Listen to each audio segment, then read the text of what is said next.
On the very first episode of No Sky Podcast, where we discuss mental health in the Black community, our culture and our perspective. She needs no introduction, but I got to introduce her anyway. Y'all knew as Punky Bruce in the 80s if you come from our era, but I always knew her as Maxine Johnson from Family Matters. Don't call her a Cosby kid, because she ain't having that, man. Hey, all the ladies wanted to be like her, the dudes wanted to date her. Ladies and gentlemen, the very own Miss Cherie Johnson. How you doing, Miss Johnson? I am great. What a nice intro. Thank you. Hey, I've been working on it. I mean, hey, I'm a modest fellow. What can I say? I was raised right. Hey, but so let's kick this off real quick. So I probably hit you up like 2 years ago, and we've been working on this for like almost, to get you to come on a podcast, probably, not too long, but just to sit down and do an interview with you. And I have to first say that you were the most modest and most humble people, because I ain't gonna lie to you. I DM a lot of people like, oh, hey, you just have to just tell me no. You know what I'm saying? I don't care who you is. Rich, poor, don't matter, black, white. If I want to get at you, I'm gonna get at you. But one thing I noticed about you is that you were very, very cool. And you didn't come at me, all crazy and sideways. Like, do you know who I am? Like, I ain't got to answer you, but you was humble about it, and not only was you humble about that moment, you continue to be humble. You would start liking my quotes and stuff, which made me feel special. Because I'm like, yeah, y'all see that blue star, right? Yeah, y'all know what time it is. Yeah, I got people, you know what I'm saying? But anyway, and not just the messages. I look at your podcast, Cherie the World Podcast, and you seem, no doubt, and you seem to be a very humble and down-to-earth individual, and to be in the game 30 plus years and to look as amazing as you look now. I'm not gonna give your age, but they can Google you. You can. I'm 45 years old and I am proud of it. Hey, y'all heard that, ladies. 45, all right? Not 25, not 35, 45. 45. Yeah. 45. That's 45. Now you talking about the president, talking about Ms. Johnson over here, Ms. Cherie. So, as you well know, you agreed to be on the podcast. We talk about mental health and our culture. And when I say our culture, what I mean by that is, a lot of times growing up in the Black community, going to see a psychologist was just not a part of our genetic makeup. No, our psychologist was Jesus. And that was, and nothing wrong with that. Yep, I rock with Jesus, hands down. That, you know what I'm saying? But I think, I would say within the past 5 years, that African Americans especially have been more conscientious about therapy and medication.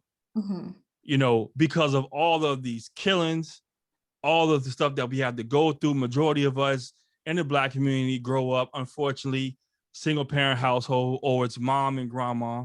Most of the time you're on the system, Section 8, food stamps, welfare, the whole nine. And a lot of times we don't realize growing up that these things affect us mentally. Because we're allowed to realize that it affected you.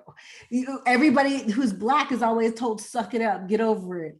You don't like how it is right now, we'll change it when you get an adult. That's the way we are raised. Yeah. And I don't want to say it's a cultural thing. Yeah, it's definitely cultural. And I used to trip because, if you have, like, for example, if you're having a heart problem, you're gonna go to a heart specialist. That's just common sense. But where do you go when there's mental issues going on, but there's no physical issues? Once again, it's you pray it away. We're gonna lay hands on you. God gonna fix it. Be on your way. Now, and to kind of understand that from this perspective, I think because of Black people and all we've gone through as people, it is very hard or difficult for us to go sit down to speak to someone about our problems, especially when the majority of the time we view a psychologist or a therapist as being somebody from not our culture, Absolutely. Either white or Korean, or somebody that's just not going to understand what we're going through. Absolutely. And truth be told, majority of the time they don't understand. They didn't grow up in poverty situations, poverty stricken situations. Well, there are Black therapists out there. And exactly. And if you guys are looking for some, we've had some on the podcast. I am friends with some. So I could hook you up with a Black therapist who can help you. It's a cycle, unfortunately, and we don't know how to break that cycle. I have asked people, do you want to go to therapy? And they, oh, I'm too broken, I can't be fixed. So they've already given up on their mental health. I suffer from a mental health issue, and I'm not ashamed to admit it. I have anxiety. I've had anxiety since I was a child. I never knew what it was, and it was definitely brought on by my family. I used to have anxiety attacks when certain people came around because they were very judgmental. They always picked and nicked and picked and nicked. And so I would like develop these butterflies every time I knew that they were about to walk in the door. And I acted crazy. But as a child, nobody told me what was wrong with me. I just knew that I would like hyperventilate and I couldn't breathe well. And I got in trouble a lot. It wasn't until I was in my mid-20s that I realized that I had anxiety. And I did talk to my doctor about it. My doctor just prescribed me some pills. I took those pills one time. I cannot take them. I took them, and 18 hours later, I was still sitting in the same spot watching something on TV. I don't even watch TV, but I was too spaced out to even know what was happening. And one of my friends came in the house and he was like, "You're still sitting here. What did they give you? You're never taking that again." I've never taken it again. I've studied, I've learned that my anxiety attacks can be controlled with food. Not only can it be controlled with food, but it also is controlled by my breathing.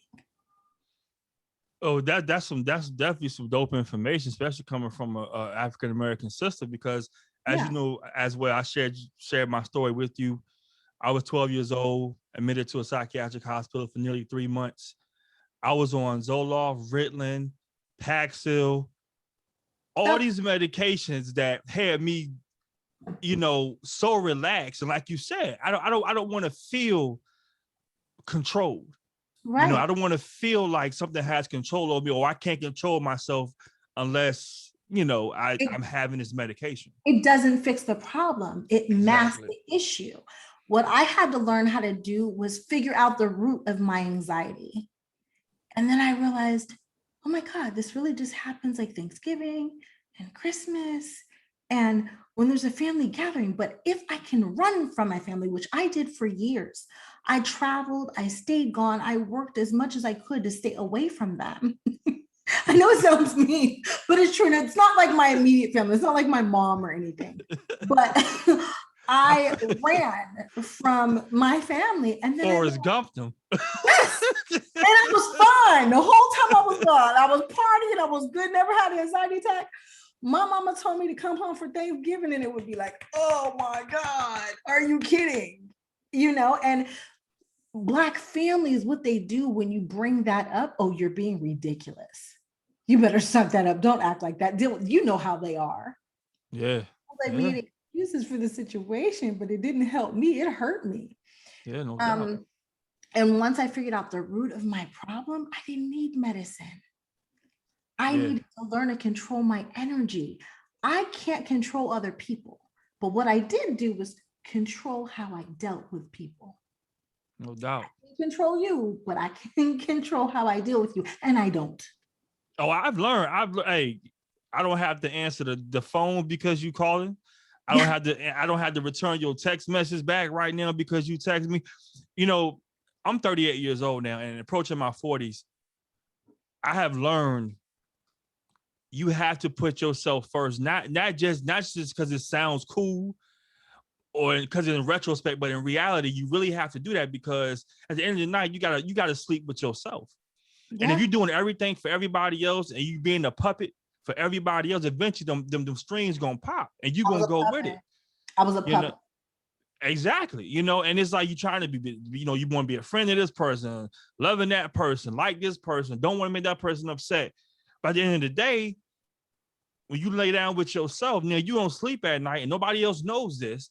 And then you're sneaking off to the doctor, like you said, getting medication. And all it does, and I learned, like I said, I learned years ago when I was in that hospital, all medication did was suppress what was already there. Mm-hmm. if you don't learn how to deal with it, it's never going to go away. My roommate was in there with me.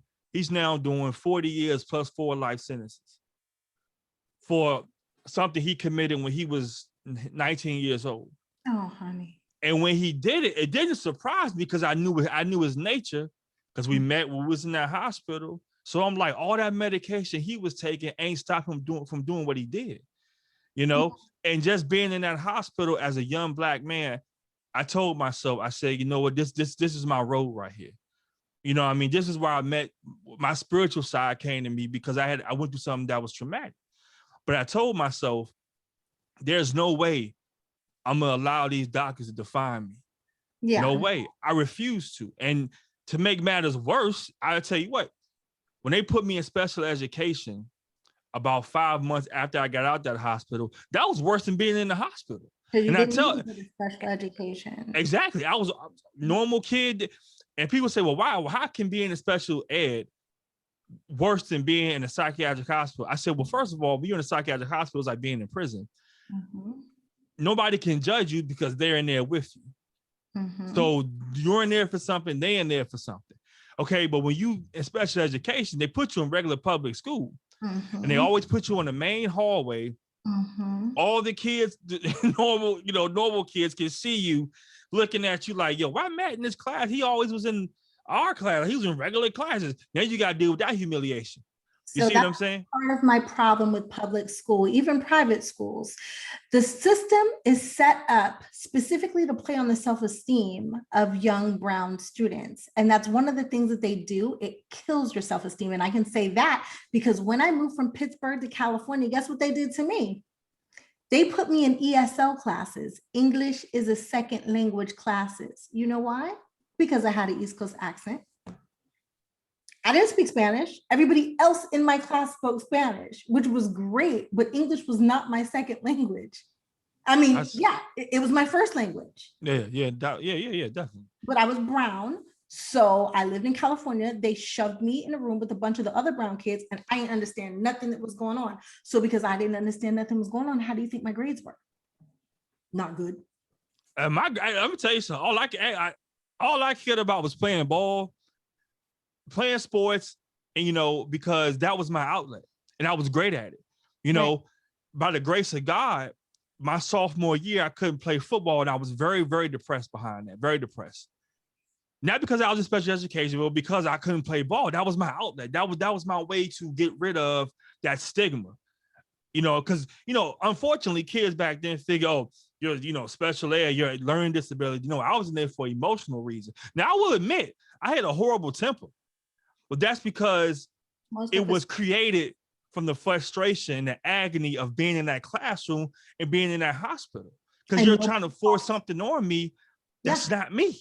You know what I think is really sad? Before you're able to get out of prison, right? After you've done some kind of prison stint, they teach you emotional intelligence.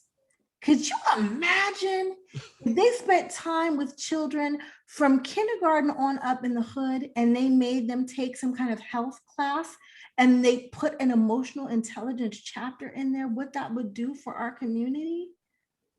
And speaking of prison and special education, I don't know what the percentage is. I want to say probably around 40 some, maybe a little bit higher. That percentage of Black men and women that's in prison were in the special education program. That is a pipeline to prison. And I 100% that's a fact. Because when I was in high school, I got all my records. All the teachers in my intramural classes, like gym, whatever, they can go and look at your records. All these teachers that wasn't special education teachers, they knew I was in a psychiatric hospital. They knew what medication I was on. That's not fair. So to their advantage, they play on that. You see what I'm saying? So they already ridicule you and ostracize you because they're like, oh, that kid, he gonna snap. Or I'm gonna tell you something, I had to go see the judge, stand before the judge. When I was 12 years old, told my mama he ain't gonna make it. Question. How many Black teachers did you have? So from special education, I had one teacher. So in our school system in Virginia, well, in Hampton back then, I don't know how it is now. So all my regular classes, English, math, science, social studies, biology, was all taken from one teacher, Miss Green, who was Black. Not only was she Black, she was soul Black, like she was down Black. So because she cared about me so much, she used to tell me all the time, she put me in the back of the class to the right beside her desk. Mm-hmm. So when the other kids would walk past the classroom, they wouldn't see me because she knew how much I hated being in that classroom. But she was like a spiritual mother to me because she would always encourage me. She would always tell me, she said, Matthew, I can't personally get you out of here, but you're not supposed to be in here. And don't ever let nobody ever make you feel like you're less than a human being. And she was my teacher for 3. The only reason why I got through middle school was because of her. She's the only teacher I cared about. The only teacher I cared about, because she really cared about me. And what people didn't understand was, and I'm just now really letting my mother know how I really felt about that whole situation, because I held a grudge against my mom for years because I wanted her to feel what I was going through. Mm-hmm. So when I was in that hospital and when I got out, my mom was more on the vibe like, okay, it's over with. Forget about it, Matt. Everything is fine. No, Mom, you don't understand what I seen in there. It was you don't understand what I went through. You know what I'm saying? I was in there with kids who was in there because they had sexual problems. Mm-hmm. They didn't know how to keep their hands to themselves. You know, I was in there with a female who was, cutting herself and things and stuff like that. I'm not used to that type of thing. Like, I don't come from that. You know what I'm saying? I grew up in the hood all day, but I grew up in the church. You know what I'm saying? Even though my father wasn't around, I didn't hold that against him. You know, I had a mother and a father. My brother, who I love to death to this very day, my older brother, Dominique, he was like my father. So I was never one of those Black men who was like on that, oh, my father ain't around, so I'm going to go act crazy, or I'm going to blame it on mom dudes, because my mom ain't perfect, but she did the best she could. You know what I'm saying? But my grandparents held us down. We stayed with our grandparents for like almost 10 years. And the bedroom, not big at all. It was 4 of us. It was me, my brother, my mom, and my sister. We all lived in the same room for darn near 10 years. You know what I'm saying? But those were like the best 10 years of my life. I wish Black parents, and I'm not trying to attack Black parents. Yeah, definitely. I wish that Black parents sometimes would just sit down and listen and be empathetic and realize that there's 2 sides to the story. Sometimes listening to your child's side is not your experience, but it is your kid's experience. And a simple, son, I'm sorry. I didn't realize that it affected you like that. Mommy loves you. And from here on out, we'll make it better. Can heal the world. You know what? I'm going to say this, and I'm going to go out on the limb for saying this, but I'm going to keep it 100 with you. Unfortunately, because how things are set up with a lot of our fathers not being in the household, or don't get along with the mother, vice versa. A lot of times with Black parents, because they're not educated and they don't understand how the system works, they put a check in their face. Well, if you put your son or daughter in this classroom, we're going to give you $1,000 SSI check. $1,000 SSI check to a single mother all day. I have my mom ain't get no check, but I lived in an all-white neighborhood. They was just racist. So coming from where we come from, being in that classroom, everybody in my classroom got a check. So if you're coming from a situation where you're low income, Section 8, food stamps, welfare, that's child support times 10. And then you the kid with the crazy check. You know he get a crazy check. I understand.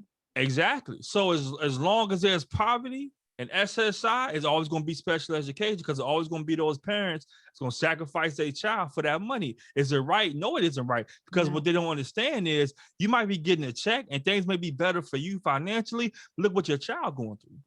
Some people, some kids that was in my class never recovered. Some in prison, some dead. You know? And I'm not going on myself because I overcame all that. So I'm just simply saying, this is what happens culturally to Black men and women all around the world. when it comes to mental health, we don't approach it the way we should approach it. And I would say our grandparents' generation, my grandma's about to be 97 in September. Yeah. I could understand them not going to a psychologist. And I'm going to tell you why, because my grandfather worked in the shipyard, things like that. If a black man was to go tell his black friends or let the white boss find out he got to go see a therapist, you already know what's going to happen. Yeah. He's out of there. And that job is supporting his family. So then if he got issues going on, he can't go tell nobody because he's going to lose his job. And then they're going to look at every other black man around here or women like, oh, okay, yeah, see, we knew they was crazy. We knew they was niggas. You know, they whatever. You know what I'm saying? So they had to keep it to themselves, you know? But now with all this technology and all this information and Google, there's no reason why if you having a breakdown or something's not going right within you, you got to reach out and get some help. You have to. There's nothing it's stupid not to get help. You can't pray it away. You know, I don't want to talk about religion because definitely. But I will say religion is great as long as it makes you a better person. Religion ain't never helped Black people. There's slavery in the Bible. You know how many people prayed for Massa to let them go? And I know people say, oh, it's in their own time. And no, honey, some things you cannot pray away. I'm sorry. Straight like that. Stop reading that Bible and depending on Jesus, who ain't never showed up to help nobody in your generation. I'm not saying helped you in no kind of way, but they're not going to heal you or fix your mental health. The only person who can heal you from your mental health is you. You have to admit you have the problem. You have to go and figure out the root of the problem. Most of us know the root of our problems. We just don't want to admit them. Medicine is not going to necessarily help you. Medicine does help some people who are bipolar or schizophrenic or something like that. But we still need to deal with the root issues. And the only way to deal with the root issues and heal is to talk about it. And to keep it 100 with you, I don't know what it is about the word bipolar, but for some reason, maybe I'm wrong, every Black person that I know that say they have a mental health issue has something to do with bipolar. And I just be like, oh, well, I'm not bipolar. Not that I have a problem against it, but I do have friends who are bipolar and split personalities, and there's a difference. Yeah. Mine, I have anxiety from verbal abuse. And my last episode, I moved out of California, and when my TV came, it's so silly, but when my TV came, there was literally a hole in the middle of it because it arrived with a blanket wrapped around it instead of in the box that I put it in, and my couch literally had holes in it. And $50,000 worth of my stuff was either damaged or missing. Thank you, National Van Lines. So that was my last anxiety attack. But see, that's it's a difference. Okay, everybody has a level of anxiety, like, and that's a good thing because if you in a burning car, your common sense and anxiety will tell you get out that car. Yeah. But it's when you're walking around as if you're in a burning car and you're just walking down the street, that's when it becomes more of a mental thing because it's something brings your anxiety on versus you just having anxiety for nothing. Oh no, I don't. That was a reason to have anxiety. Like, yeah, I've been tripping too. Like, yeah, I don't do well in chaotic situations with screaming, yelling, or somebody like derating you, like talking down to you. Yeah. I don't do well in those situations because I'm from the hood. So you start talking crazy to me, the first thing I want to do is fight. And I know that's not the right way to handle situations. Hey. But once I go, and there's really no turning me back. And see, that's how I am. Like, I'm a very down-to-earth person. It's just certain things. I'm all about respect. Because especially as an adult, you know what's right and what's wrong. You know what to do and what not to do. You know what's going to make somebody upset, what's not going to make them upset. You know what I mean? And, you know, you have to have, you know what I'm saying? I'm going to tell you something. To this day, I've never watched that George Floyd video, and I can't. You can't. No. Because I cannot see a grown man calling on his mother and all these people standing around with their cameras. I told my wife, if I would, there's no way I can walk past that and let that happen. We're going to have to go. And I help him. Exactly. We're going to have to go. It's my life or your life, but we're going to have to go because as we talk about, you know, God and stuff like that, I don't see Jesus walking past that. Mm-mm. You know, I don't see that. Or whatever you may believe in, that believe in right and wrong, it's going to walk past that, watch a man getting his life took from him, and y'all do nothing but film. Y'all worse than the people. Y'all worse than the cops. I would have died that day. Exactly. Somebody had to go. Yeah. You know what I'm saying? You got all these people out here filming. I'm like, how can you psychologically process that? Well, if that was your brother or father laying down there and they just pressing on that man's neck like it's okay? Yeah, no, it's not okay. I don't. That's a tree. That's a tree on the concrete right there. I don't like injustice to anyone. So I definitely could not sit and watch it. Like, again, that's chaos. So chaos is my trigger. And I know it's my trigger.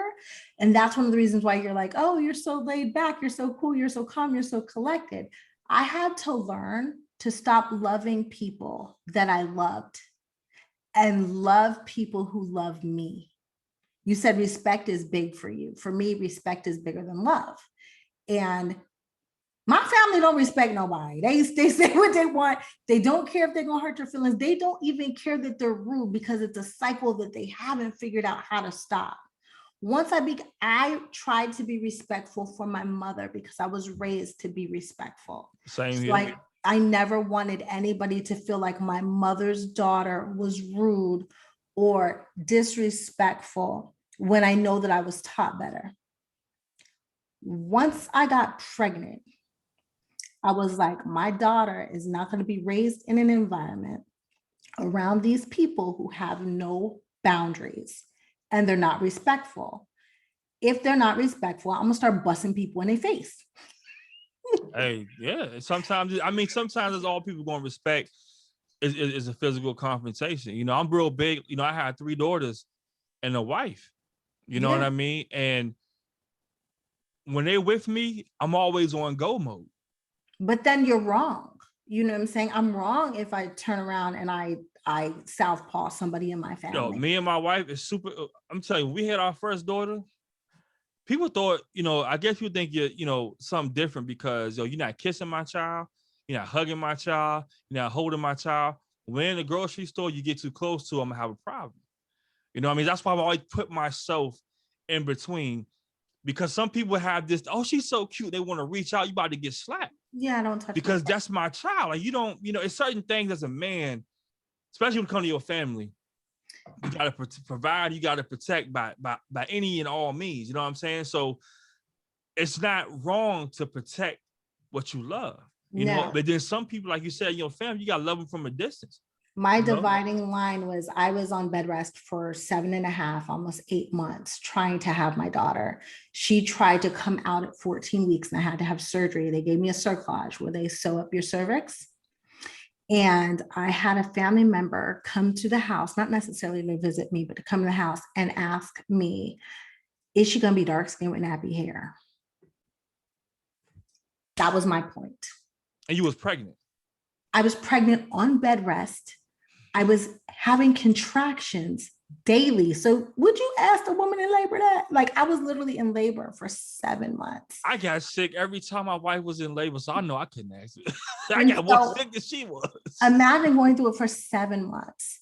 I am trying not to die. My doctor has me on heart medicine to help my contractions and to make sure that I don't have a heart attack or a stroke because my blood pressure peaks. And you want to know if she's going to be dark skinned with nappy hair. I don't care if she comes out green. I want her alive and healthy. Yep. But that's not what came out of my mouth. I'm not going to be so disrespectful to tell you what came out of my mouth when it was said. And it was said by more than one person that really hurt my feelings because at that moment, I realized you liked me because of the color of my skin and the texture of my hair. I was devastated, but I needed that. That's how my anxiety went away because I figured out the root of my issues. And it all started right there. And I was like, my daughter is not going to live like this. She's not going to live with somebody nitpicking her about the way she dresses, what her hair looks like, the color of her skin. Her father is a brown-skinned, big black man who I love. I love me some dark-skinned, big black men. You can't talk about that. Hey, fellas, I heard that, right? Y'all. I'm not saying, but my grandfather was black, gorgeous, 6 foot something black man. That was Papa. So there's a lot of issues, and that's a mental issue that a lot of Black people don't even realize they have. Colorism is an issue. All my daughters, all of them, light skin, long hair. You know, all of them look just like me. My wife is a little bit darker than me. My wife has real pretty hair. She's part Indian. She has that real pretty hair. We both have that. All hair is pretty hair. Well, see yeah, how we're programmed? But you know how we culturally. See how we're programmed.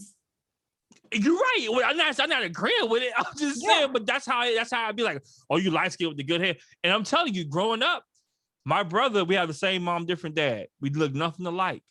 We grew up in the same household. You would not know that was my brother unless you grew up with us. Only an ignorant person would not know that that's your brother, because we don't realize Black people's family comes in an array of colors. Some of my cousins are blonde with freckles and red hair. Some of them are blickety black. Like, we all are different. My grandmother had 6 children. No 2 of them were the same color. That's the beauty of being Black. That's what's up. That's what's up. Well, it's been real. What else you want to know? What else you want to know? Hey, No Sky Podcast. Here you guys, your girl, Cherie Johnson. Those who listen to Cherie, where can they find you on Instagram to check out Cherie World Podcast?